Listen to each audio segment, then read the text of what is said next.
introduce me? Yes, of course. Please do. All right, so now Matthew Pickering is going to be speaking to us about a new mechanism introduced in GHC 8.6, the source plugin mechanisms for modifying Haskell source CSGs. So thank you, Ben. Yes, I'm Matthew Pickering and University of Bristol, and I am going to talk about source plugins, which are the second most hyped feature of GHC 8.6 after deriving via, exactly. So Simon's been reading Iceland Jack's Twitter, and Iceland Jack has been moving slightly onto source plugins due to my prompts. But today I'll give you an overview of the features so you can actually understand what they are rather than via his cryptic tweets. But anyway, so here we have the classic slide of the Haskell Implementers Workshop, the front end of the compiler. So the program starts out in the parser and works their way down through these different phases until they reach the confusing low-level parts of GHC. And what the plugins mechanism does is it allows you to extend these parts of the compiler. So back in 2008, Max Bollingworth and Austin, they were the first ones to get involved in this, and they implemented core plugins. So what core plugin allows you to do is it allows you to modify, interact with the phases of the compiler which deal with the core of GHC, so the desugar and the coarse core processes. So you can use this to modify things like implement your own optimization paths, or analyze the core of a program, or things like this. Okay, so that was 10 years ago. And then since then, in 2014, Adam Gundry, he thought it would be a good idea to add constraint solver plugins. So what constraint solver plugins allow you to do is they allow you to interact with the constraint solver. So if a constraint solver can't solve if it can't solve some kind of constraint, then you can provide some additional logic, and then the constraint solver will be able to solve a constraint. So what people tend to use this for is solving constraints to do with integers, or more complicated different constraint systems where you might call an SMT solver or things like that in order to solve a constraint. So now we move on to source plugins, and source plugins complete this picture for the front end of the compiler and add extension points which allow you to extend the parser, the renamer, and the type checker.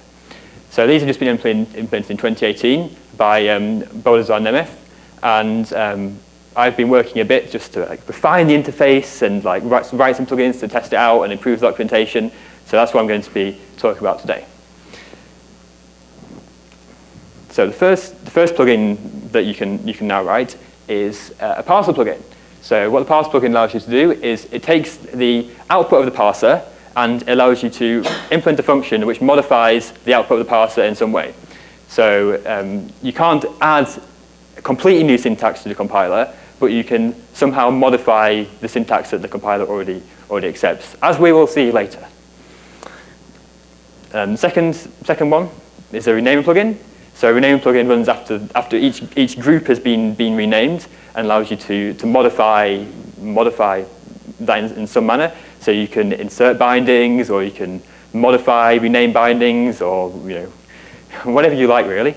And this runs in the TCM monad, so you can call renamer functions and type checker functions as you wish. And finally, for the purpose of this talk, that we have the type checker plugins, and the type checker plugins run after type checking is completely finished. So what you get is a type check module, and then you can modify type check module, you can analyze type check module, you can add new things to a type check module, and so on. And again, you can call functions the type checker uses, and you can emit errors like the type checker would, and so on. It's just like you're writing in the compiler, but it's a slightly more convenient manner. So if people haven't seen a plugin before, we're just going to a hello world of plugins, just so people get the full picture of how easy it actually is. So this is the module which defines the plugin, and all the module is a module which exports an identifier called plugin. And the plugin has type plugin, and you start with a default plugin, and then you overwrite the specific field that you want to override. So here I'm making a parser plugin, so I override the parsed result action field with my plugin. And all my plugin is a function which implements the desired interface. And what all this plugin does is it just prints out parse plugin with the arguments of the plugin. That's pretty simple.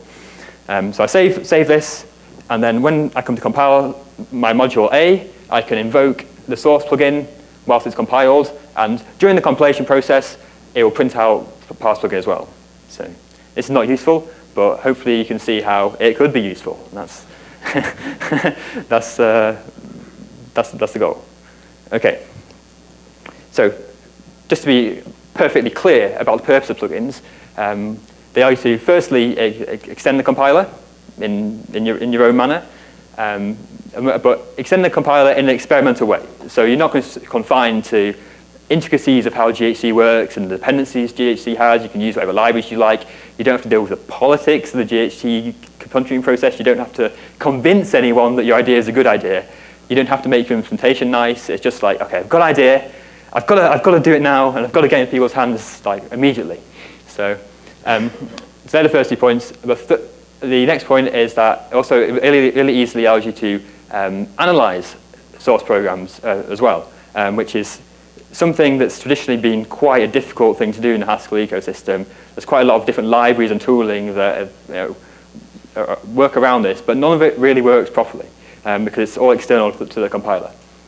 So you can use that. So in particular, for source plugins, we're extending the parser, renamer, and type checker, the front end of the compiler.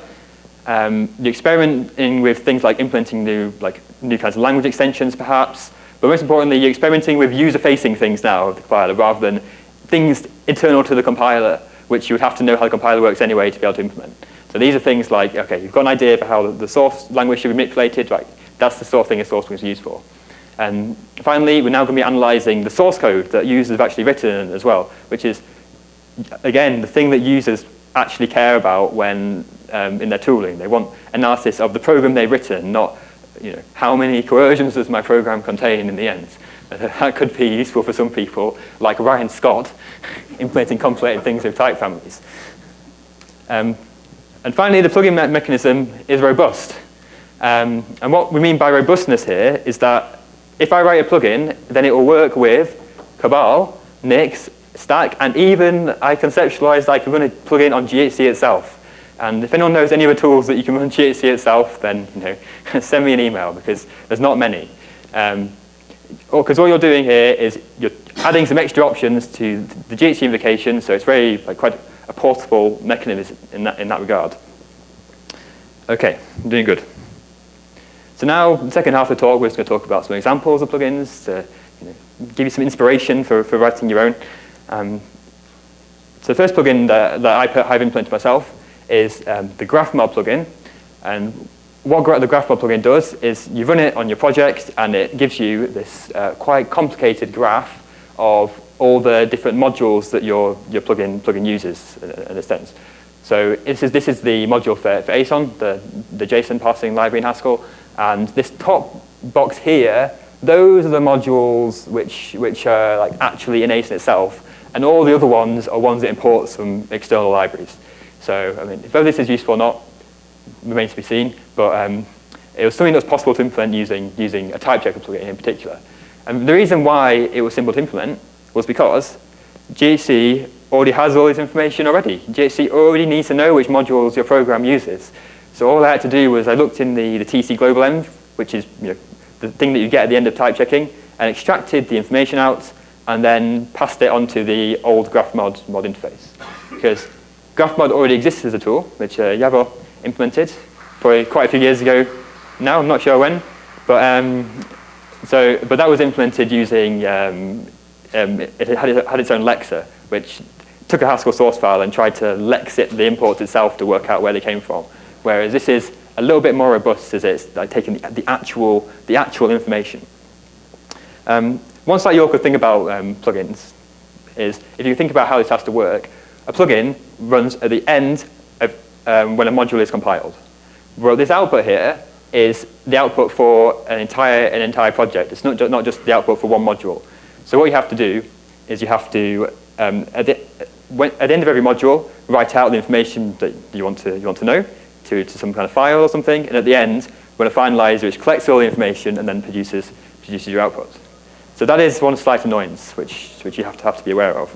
But it's not annoying if you use Nix, of course, because is anything annoying if you use Nix apart from Nix itself anyway? So So I wrote some Nix infrastructure, which you can read about on my blog as well if you're interested, and it automatically runs this finalization phase for you. So you can add the grapheod plugin to a package just by this simple one-line invocation. And then you look at the store output, and it has the dot graph and the rendered thing, and then you can look at it, and it all works nicely. So it's just an aside that Cabal and Stack have a little bit of catching up to do with my beautiful Nix integration, but it's definitely possible. Okay, any questions now while we're here about the concept? Which has plow on. Okay, we're going good, right. So idioms plugin, this is the second plugin I'll talk about. So this was implemented by Oleg Grinas, and it's an implementation of idiom brackets, but as a source plugin. So this one's a parser plugin, and what it does is it looks for a singleton list enclosed in parentheses, and then once it finds this construct, it performs the idiom bracket transformation on it. So you can see this example here of the standard kind of things you do with idiom brackets. It works for infix operators as well, thankfully. So we're adding some new syntax to GHC here by taking some of the existing syntax and stealing it.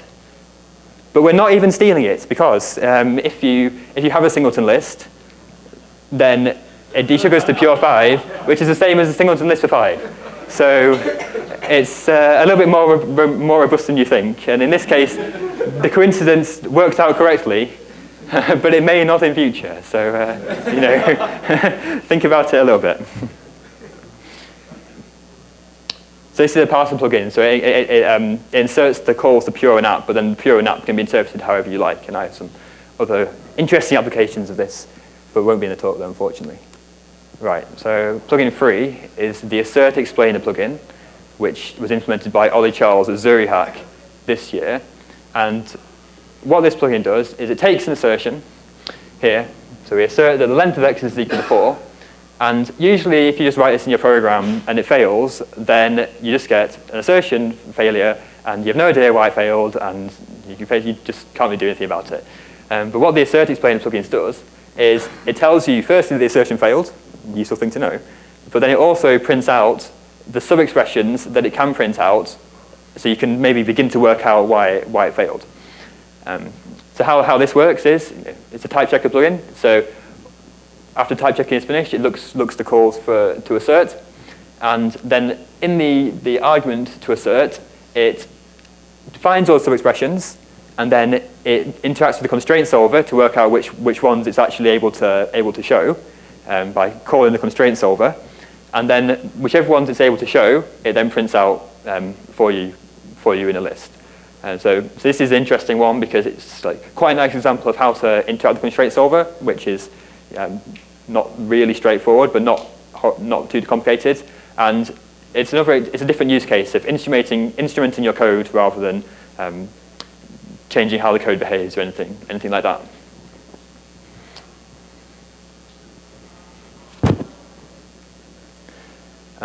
So the final example that we'll talk about today is the smuggler plugin. And what this plugin does is, again, it's a type checker plugin.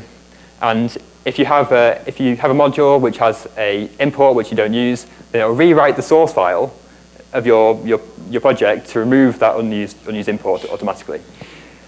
So this works through a combination of several different tools, but the essential message is that the information about which imports one use is already present in GHC. That GHC already warns you about that and can work it out. So implementing this kind of thing is, you don't have to implement all the different logic about working out whether something is unused or not. That already exists.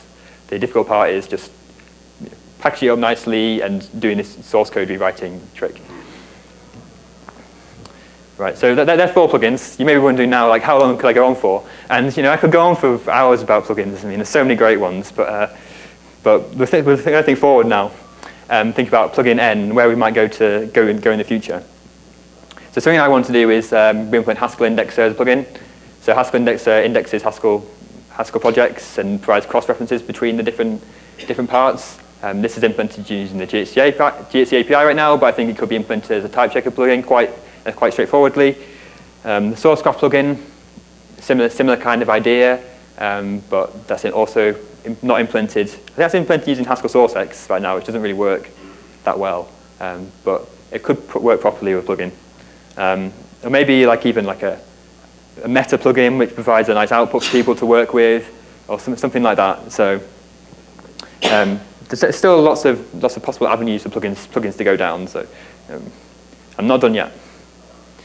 So if you want to know more about how plugins work in general, then I've also, on my blog, which the link is down here, slides will be available afterwards. There's a list of all the different plugins people have implemented, and different blog posts, and different resources where you can learn about how plugins work, and some other things I haven't talked about today. So also to gain some further inspiration, I had a look at the Scala ecosystem. So thought, well, for many years, the Scala community have been stealing ideas from the Haskell community. So it was time to get our own back and steal some ideas from plugins from them. So they've had plugins for many years now, and they've got all these different ones which do lots of different things.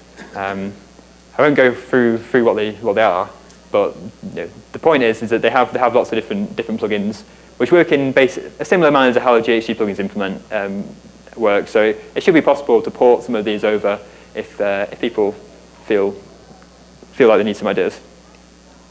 So a note to end on now, as we've found out today already, all presentations begin with Brian Scott, in the middle have Brian Scott, and in the end have Brian Scott. So today we're just going to end with a note from Brian Scott, which was I think a quote that he said when we were in Pennsylvania earlier this year. But do you want to do the quote, Ryan, or do you want me to say it? I got it. Okay. Dan, anything is possible with a source plugin, and I think this is true. I mean, Ryan is usually correct, and something else is true, because you can really do really hacky things with source plugins. You have access to anything that the compiler can do. So you can make people's programs behave in a very weird manner. So, but this is good. But it's also, people should act responsibly when they use source plugins. And I don't want to be like the source plugin police. Like next year, Haskell Implementers Workshop, I've got a talk, and it's like 15 illegal use cases of source plugins that people have come up with in the time. So yeah, that's it for me. So I'll take some questions now.